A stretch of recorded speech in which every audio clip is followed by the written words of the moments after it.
কবিতা ক্ৰিয়েশ্যনলৈ আপোনালোক সকলোকে স্বাগতম জনাইছো। মই পুনৰবাৰ আচাৰৰ ৰেচিপি এটা লৈ আপোনালোকৰ মাজলৈ আহিছো। মই গাজৰৰ আচাৰ বনাইছিলো। আচাৰখিনি ভালদৰে মই ডাঙৰ বাচনটোতে ৰদালো প্ৰায় ৩-৪ দিন মান। ৰদোৱাৰ পিছত এতিয়াহে মই বটলত ভৰাইছো। তেনেকৈ বহল বাচনত আচাৰটো মানে ৰদত দিলে আচাৰৰ ভিতৰত তেল মছলাখিনিও ভালদৰে সোমায় আৰু আচাৰটো খাবলৈ খুবেই সোৱাদ হয়। সেইটো কাৰণেহে মই ৩-৪ দিন ৰদালো। এতিয়াহে মই এয়া বটলত ভৰাইছো। চাওকচোন আচাৰটো চাওক কি ধুনীয়া হৈছে, দেখিবলৈ কিমান ভাল লাগিছে। এয়া চাওক কেঁচা জলকীয়া আৰু গাজৰৰ আচাৰ। এয়া চাওকচোন কিমান ধুনীয়া হৈছে। আৰু আচাৰ বনালে আচলতে আমি কিছুমান মানে টিপছ মানি চলিব লাগে। আচাৰটোত পানী থাকিব নালাগে আৰু আচাৰ সদায় বহল বাচনত ৰদাব লাগে আৰু আইনাৰ বটলতহে ভৰাব লাগে। আৰু সদায় এনেকুৱা ডাঙৰ বটলৰ পৰা আচাৰটো সদায় উলিয়াই খাব নালাগে। এনেকুৱা সৰু এটা পাত্ৰত আপোনালোকে থৈ দিব আৰু ইয়াৰ পৰাই খাব। এনেকুৱা কৰিলে মানে আচাৰৰ গোন্ধটো থাকে আৰু আচাৰটো ভালে থাকে। আৰু আচাৰত কেতিয়াও পানী লাগি থকা চামুচ ব্যৱহাৰ নকৰিব। তেনেকুৱা কৰিলে আচাৰটো একেবাৰে অতি সোনকালে নষ্ট হৈ যাব পাৰে।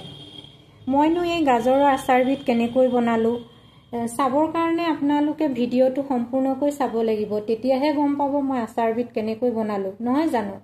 আৰু মোৰ যদি আচাৰৰ এই ৰেচিপিটো আপোনালোকে ভাল পায়, আশা ৰাখিছোঁ এটা লাইক কৰিব, কমেণ্ট কৰিব, শ্বেয়াৰ কৰিব আৰু ছাবস্ক্ৰাইব কৰিব বুলি মোৰ চেনেলটো। বলক এতিয়া আমি ভিডিঅ'টোৰ মাজলৈ যাওঁ।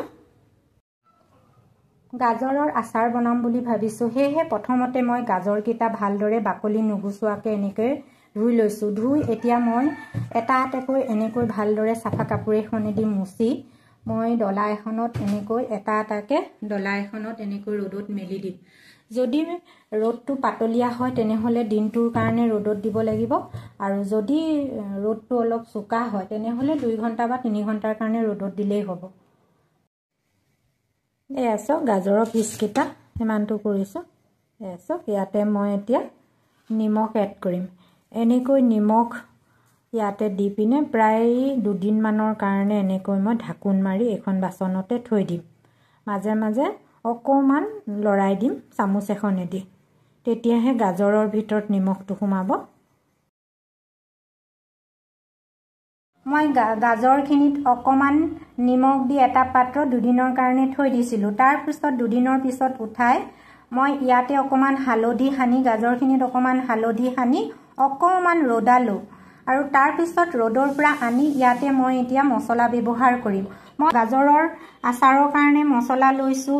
প্ৰথমতে এয়া লৈছোঁ ধনিয়া, এয়া জিৰা, এয়া কাল জিৰা, এয়া চবগুটি, এইটো হ'ল আপোনাৰ মিঠি আৰু এইফালে হ'ল আপোনাৰ ৰাই আৰু এইফালে হ'ল বগা সৰিয়হ, এয়া হ'ল জৈন, এইটো হ'ল জৈন আৰু এয়া হৈছে কাশ্মীৰী জলকীয়া গুড়ি।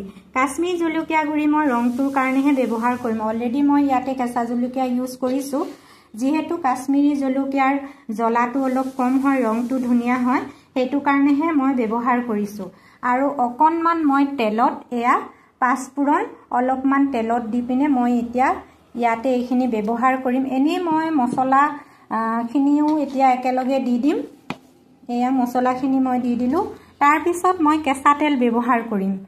মই আচাৰত সাধাৰণতে মই সদায় কেঁচা তেলেই ব্যৱহাৰ কৰোঁ। এয়া চাওক মই কেঁচা তেল দিছোঁ।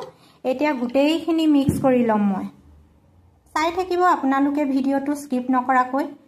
এয়া চাওক আচাৰখিনি হৈ গ'ল। মিক্স কৰি ল'ম। মই চাই থাকিব আপোনালোকে ভিডিঅ'টো স্কিপ নকৰাকৈ। এয়া চাওক আচাৰখিনি হৈ গ'ল।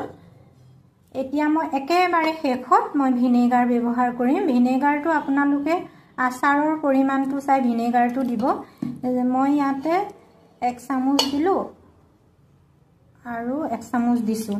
মই ইয়াতে 2 চামুচ দিলোঁ ভিনেগাৰ। এয়া চাওক আচাৰটো ৰেডি হৈ গ'ল। গাজৰ আৰু কেঁচা জলকীয়াৰ আচাৰ ৰেডি হৈ গ'ল। এনেকৈ এতিয়া মই ইয়াৰ ওপৰত কাপোৰ এখন দি পিনে মই 3-4 দিনমান এনেকৈ এই পাত্ৰটোতে মই অকণমান ৰদাম। তাৰপিছতেহে মই বটলত ভৰাম। তেতিয়াহে মছলা আৰু তেলটো আচাৰৰ ভিতৰত সোমাব, নহয় জানো?